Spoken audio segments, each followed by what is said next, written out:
The social worker's words still rang in my ears as I drove home from the adoption agency. Congratulations, you've been approved to adopt Riley. My hands trembled on the steering wheel, happy tears threatening to blur my vision. After 2 years of paperwork, interviews, and endless waiting, I was finally going to be a mother. My name is Prudence, and at 35, I'd made the decision that changed everything. Single motherhood wasn't the path I'd initially imagined, but life has a way of reshaping our dreams into something better. I pulled into my father's driveway, heart racing. He needed to know first, needed to understand why this mattered so much. The familiar red brick house loomed before me, its windows staring like judgmental eyes. "Dad?" I called out, letting myself in with my spare key. The house smelled of coffee and old newspapers, just like always. "In here," he answered from his study.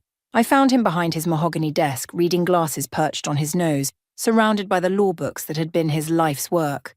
"Dad, I have amazing news." The words tumbled out before I could contain them.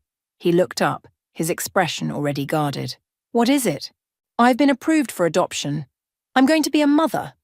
I beamed, waiting for his congratulations, his embrace, anything that resembled joy. Instead, his face darkened. "You what?" "I'm adopting a little girl. Her name is Riley. She's 10 and she's perfect. You're going to love her." "Stop." He removed his glasses, placing them deliberately on the desk. "You're telling me you're going to raise a child? Alone?" "Yes, Dad. I know it's not traditional, but..." "Traditional?" He stood up, his chair scraping against the hardwood floor. "This isn't about tradition, Prudence. This is about common sense.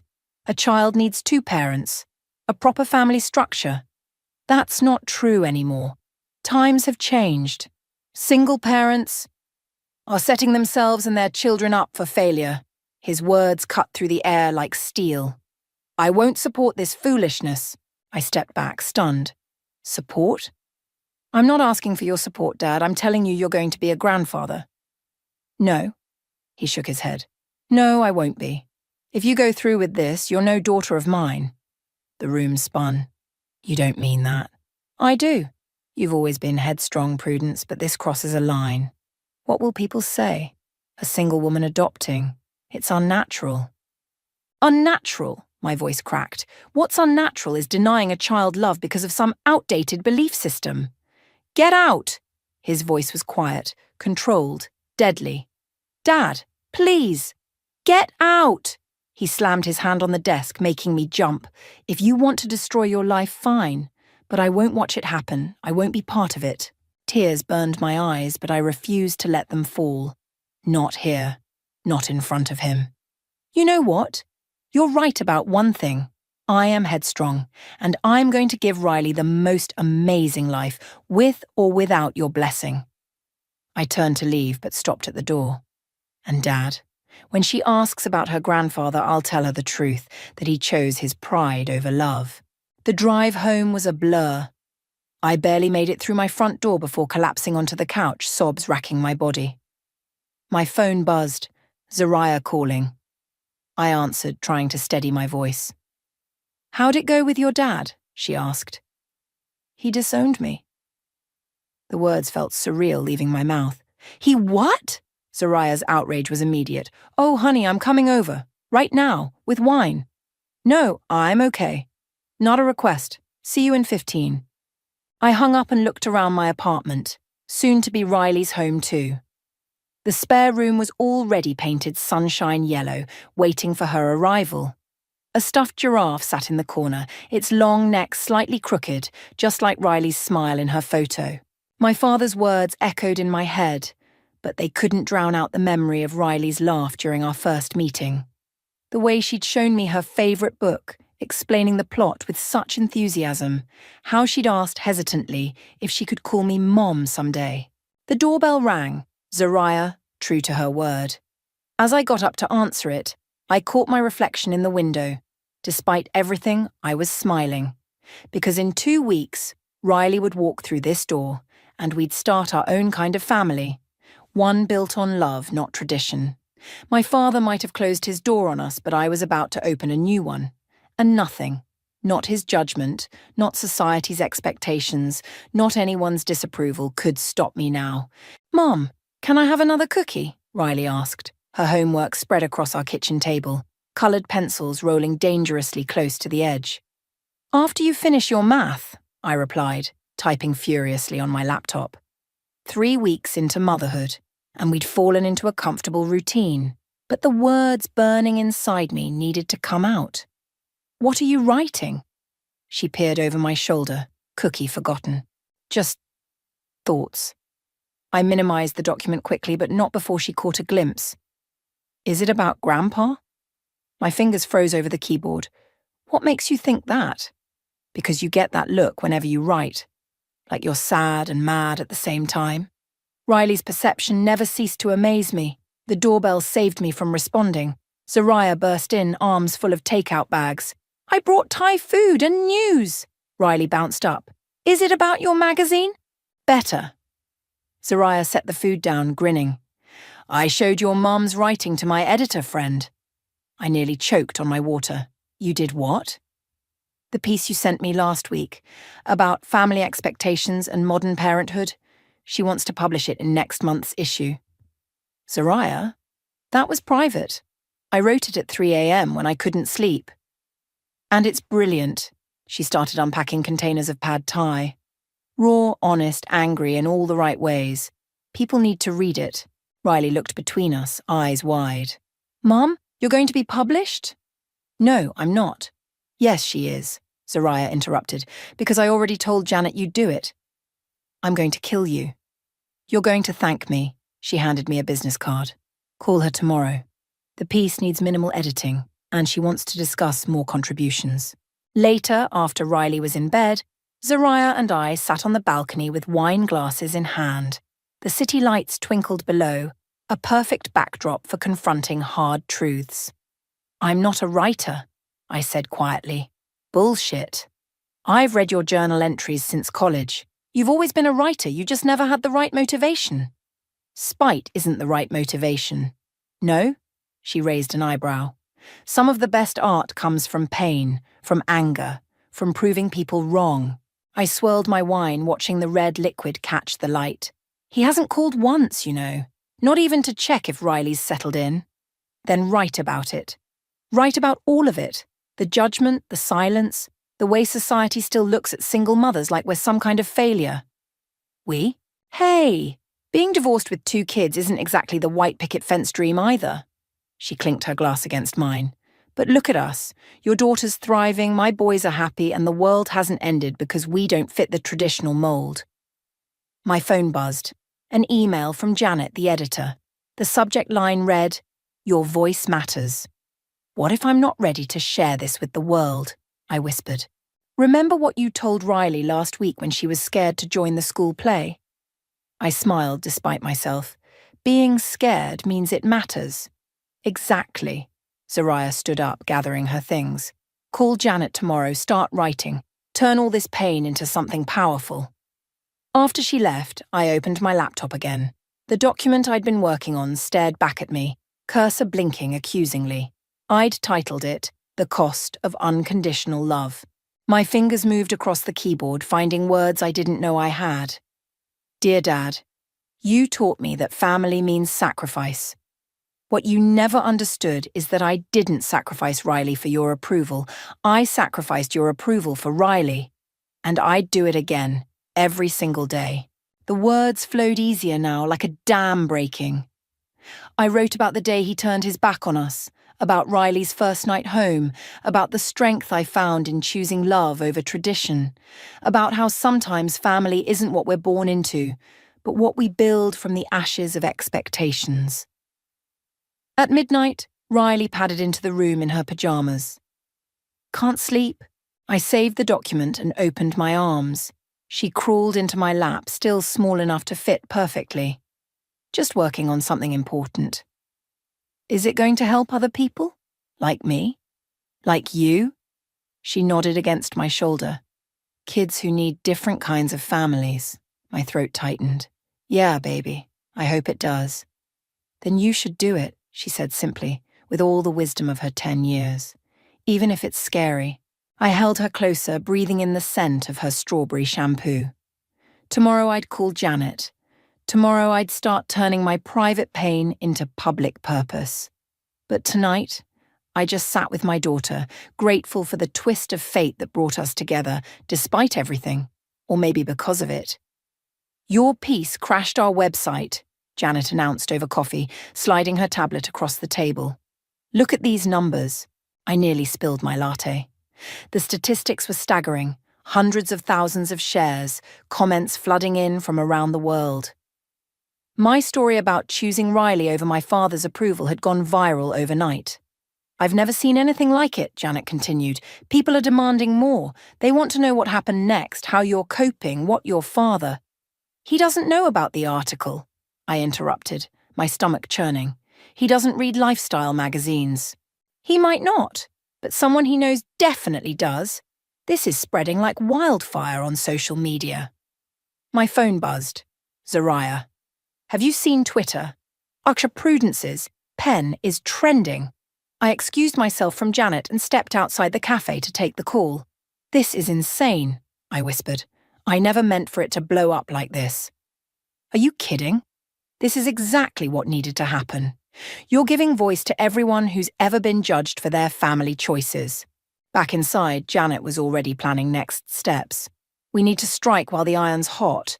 Turn this into a series. Maybe even a book." "A book?" The word felt heavy, impossible. "Your story resonates because it's real. Raw. People see themselves in your struggle." She leaned forward. "Think about it. How many others are out there fighting against outdated family expectations?" That evening, I sat at my desk, staring at a blank document. Riley was at her piano lesson. The house unusually quiet. My phone kept lighting up with notifications, messages from strangers sharing their own stories of family rejection and unconditional love. The doorbell rang. My heart stopped when I saw who it was through the peephole. "Aunt Margaret." I opened the door to find my father's sister, her face drawn with concern. "I read your article," she said without preamble. "Is it true? Did Douglas really disown you?" I nodded, stepping aside to let her in. She'd always been different from my father, softer, more understanding, but they'd grown up in the same rigid household. "I remember when your father told me he was cutting ties," she said, settling onto the couch. "I thought he'd come around eventually. You know how he is.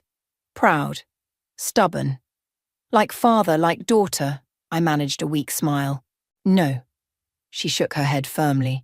"You're nothing like him. You chose love over pride. He—" She paused, pulling something from her bag. "He needs to see this." She handed me a yellowed envelope.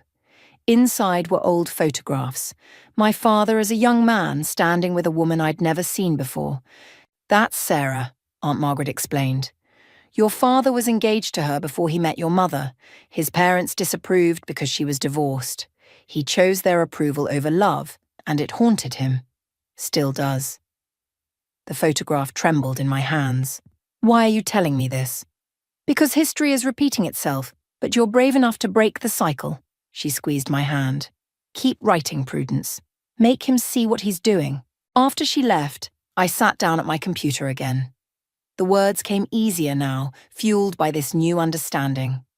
I wrote about generational trauma, about the courage it takes to choose differently, about the weight of family legacy. Riley came home as I was finishing, her piano books clutched to her chest. "Mom, are you crying?" I wiped my eyes quickly. "Happy tears, sweetheart. Come here, I want to show you something." I pulled up the comments section under my article. See all these people? They're sharing their stories too, about how families can look different and still be perfect. She read a few comments, her face serious. "Do you think Grandpa will read it?" "I don't know, baby." I stroked her hair. "But I'm not writing it for him anymore. I'm writing it for us, and for everyone else who needs to know they're not alone." My phone buzzed again. Janet sending a contract for a book deal. The subject line read, "Ready to change lives."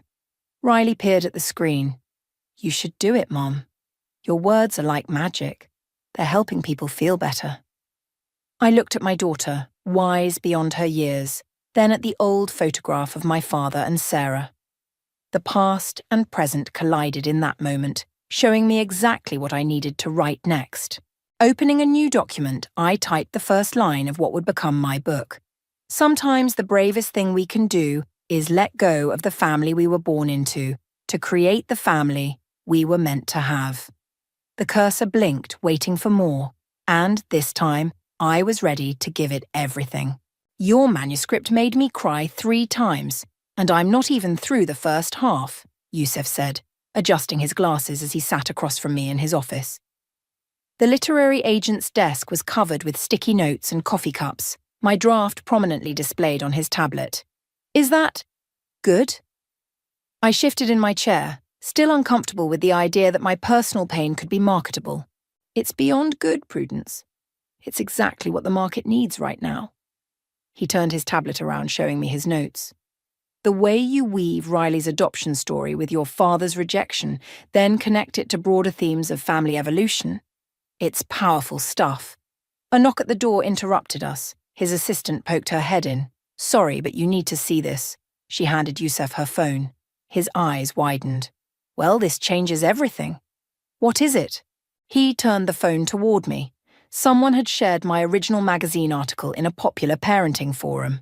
The post had gone viral, with celebrities and influencers now sharing it on their platforms. Your story just got picked up by major news outlets, he said, scrolling through the feed. They're calling it a cultural touchstone for modern family dynamics. My hands started shaking.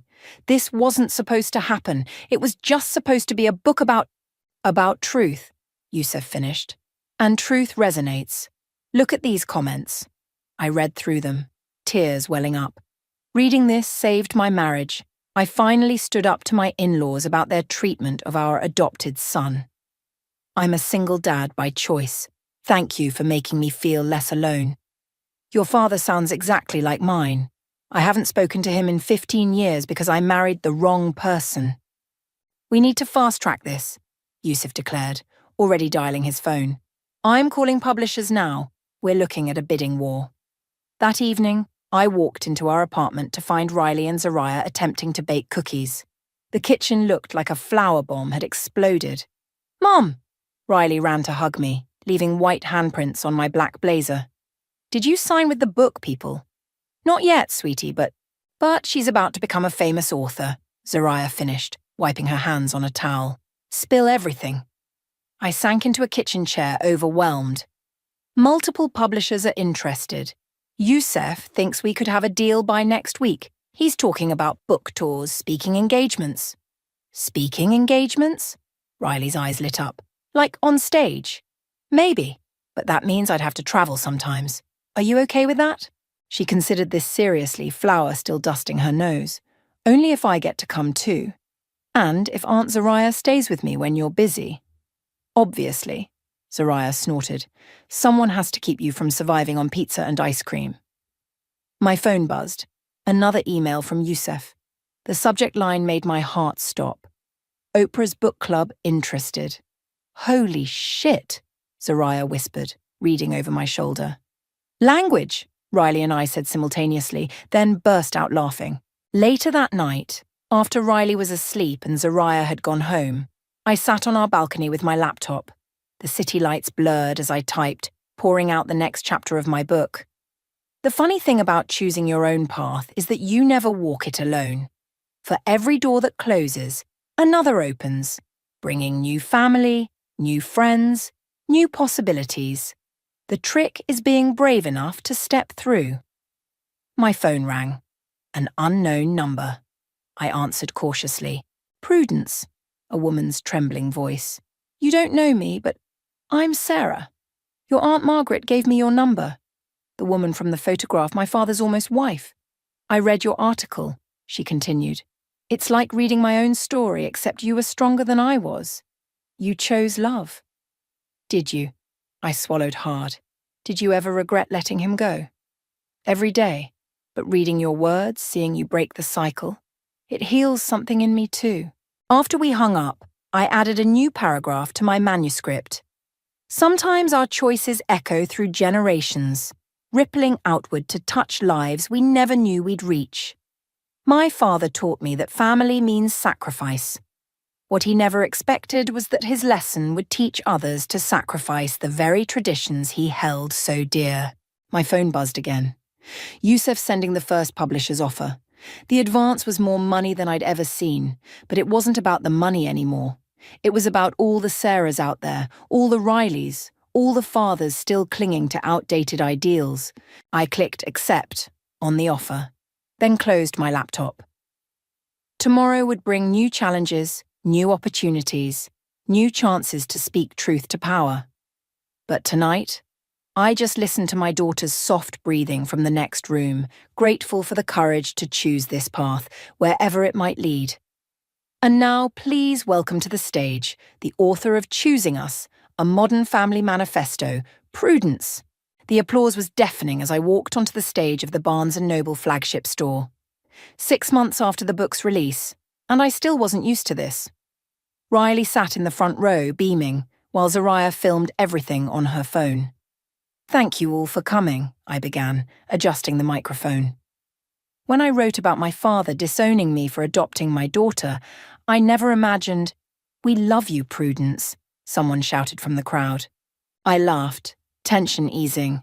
"I love you too, random stranger." The reading went smoothly until the Q&A session. A woman stood up, clutching my book like a lifeline. "My parents cut me off when I came out," she said, voice shaking. "Your book gave me the strength to start my own family anyway. How do you deal with the guilt?" The question hit home. "Guilt is their weapon," I answered carefully. "They want us to feel wrong for choosing happiness over their expectations. But let me ask you this. Are you happy?" She nodded, tears streaming. "I have a wife and 2 beautiful kids now." "Then you've already won.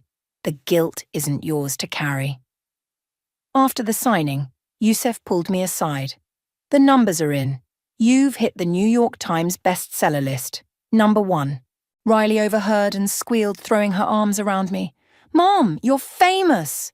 "Not famous," I corrected, hugging her back. "Just important," Yusuf finished. "You're important, and we need to talk about the television offers." "Television?" Zariah's eyes widened. "Like interviews?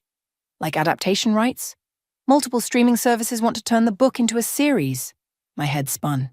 I need to sit down. "Mom," Riley tugged my sleeve.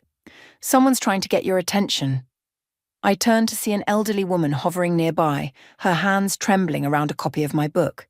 Something about her seemed familiar.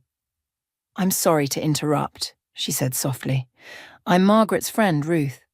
I used to work for your father's law firm." My heart stopped. "Is he—" "He's fine," she assured quickly. "But he knows about the book. Everyone at the firm is reading it. She hesitated. "He's not handling it well." "Define not well," Zariah demanded, protective as always. "He's been different. Distracted. Yesterday I saw him reading your book in his office. He thought everyone had left for the day." I gripped Riley's shoulder for support. "Did he say anything?" "No, but—" Ruth reached into her purse, pulling out an envelope. "He wrote this, asked me to deliver it if I ever ran into you." My hands shook as I took the envelope. Riley pressed against my side. "Do you want me to read it first, Mom?" I shook my head, tearing it open. Inside was a single sheet of paper with 3 lines. "I saw you on the morning news. Riley looks happy. I'm sorry. Prudence." Yusuf touched my arm. "We should go. The car's waiting to take us to the airport. Chicago signing tomorrow." I folded the note carefully, tucking it into my jacket pocket. "Ruth, please tell him." But what could I say? That I forgave him? That it was too late? That sorry wasn't enough? "Tell him Riley is happy," I finally said. "And so am I." In the car, Riley curled up against me. "Are you okay, Mom?" "I'm perfect, baby." I kissed her head, just thinking about how sometimes the best revenge is living well. "Is that what this is?" she asked. "Revenge." I thought about my father, alone in his office, secretly reading my book, about all the lives being touched by our story, about the family we'd built from scratch. "No," I said finally. "This is justice. For everyone who's ever been told their love isn't good enough." My phone buzzed. Another message from Ruth. "He keeps your TV interviews recorded on his phone. Thought you should know." Zariah read it over my shoulder. "What are you going to do?" I looked out the window at the city lights blurring past. Keep writing, keep speaking, keep showing him and everyone else that family is what we make it. "Next stop, Chicago," Riley announced cheerfully. "Can we get deep dish pizza?" "Obviously," Zariah laughed. "It's mandatory." As they discussed pizza toppings, I pulled out my laptop. The cursor blinked on a blank page, waiting. I began to type. "Dear Dad, I saw your note. 3 lines for 3 years of silence.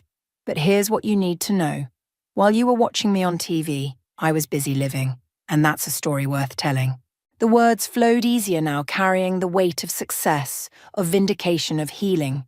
My father might be reading, but I wasn't writing for him anymore. I was writing for everyone who needed to hear that sometimes the family we choose is stronger than the family we're born into.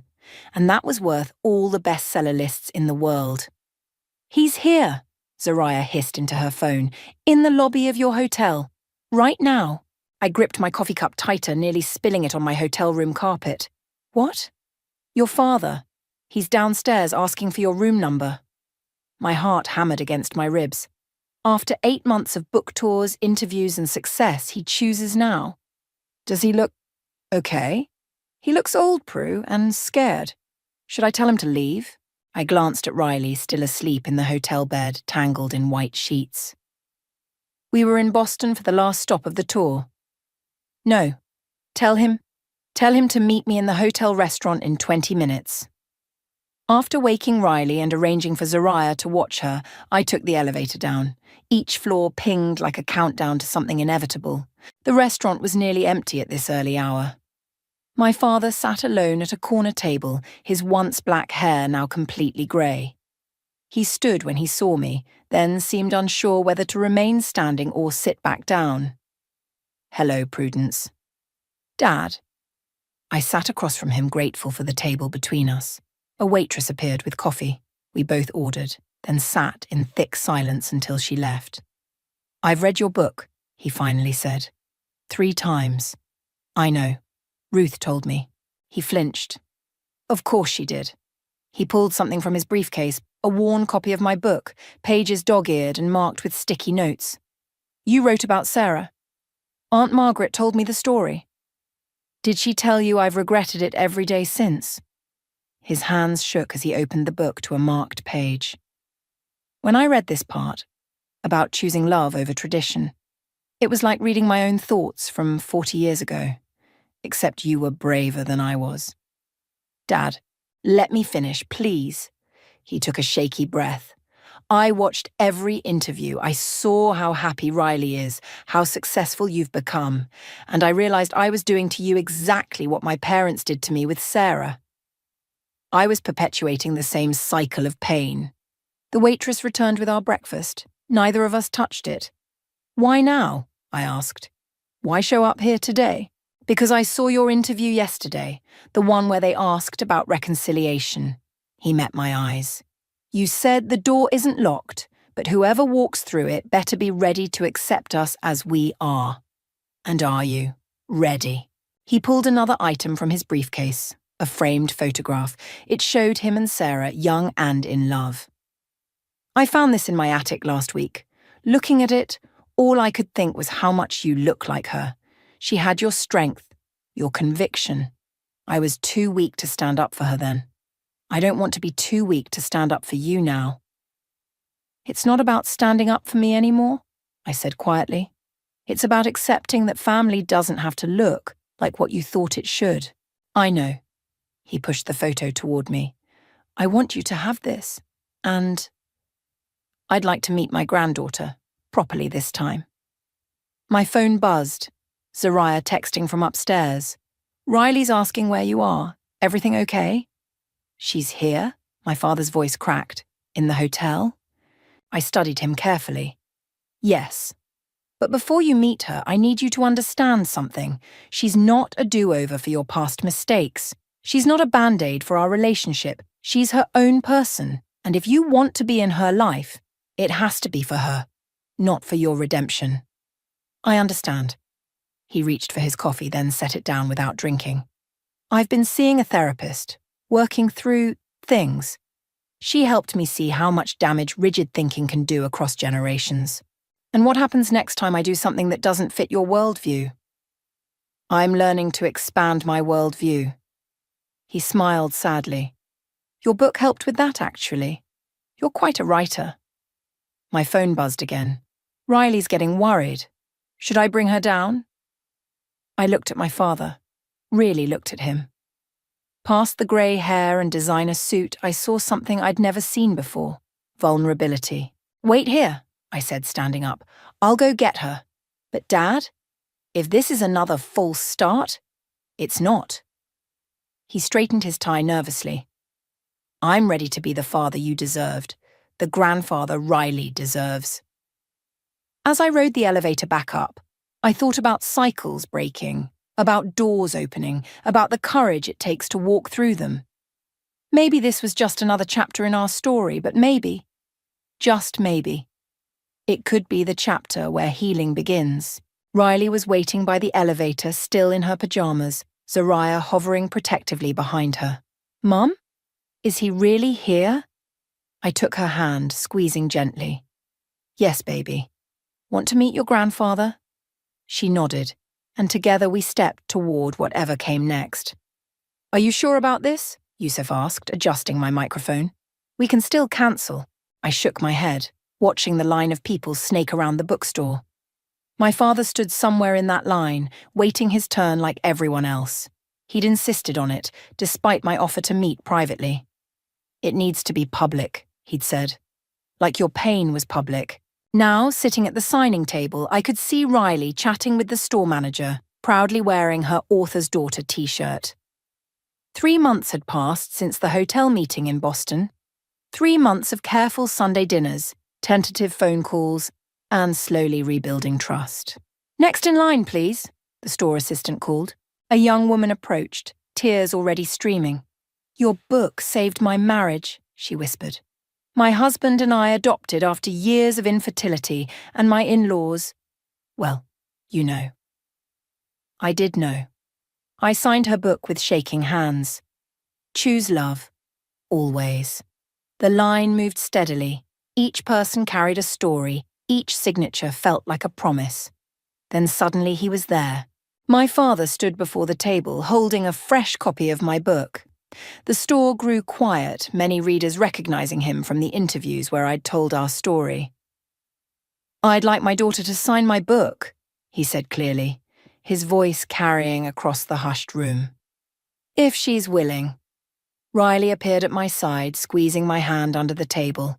I opened his book to the dedication page where I'd written, For Riley, who taught me that family is a choice we make every day. My father cleared his throat. I've been practicing what to say at this moment. I had a whole speech prepared. And, I looked up at him, and none of it seems right anymore.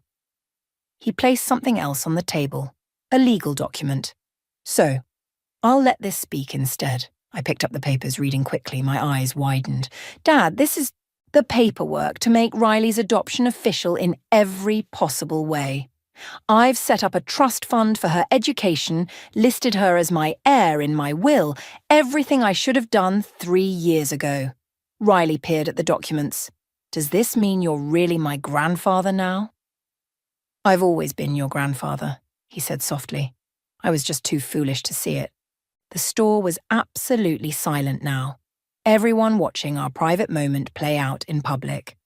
I picked up my pen, opened his book, and began to write. Dear Dad, some traditions are worth breaking. Some bridges are worth rebuilding.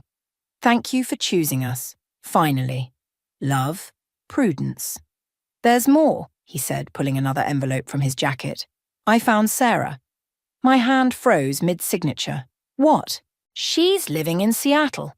We talked for hours last week. She's coming to visit next month. He smiled sadly. Your book helped her heal too. She said reading it was like getting permission to forgive herself after 40 years. Zariah appeared with tissues as tears started falling. Okay, everyone, let's give them a moment, she announced to the crowd. 10-minute break. But nobody moved. Instead, someone started clapping. Then another person joined in. Suddenly, the entire store was applauding, not for my book or my success, but for this moment of public healing. My father reached across the table and took my hand.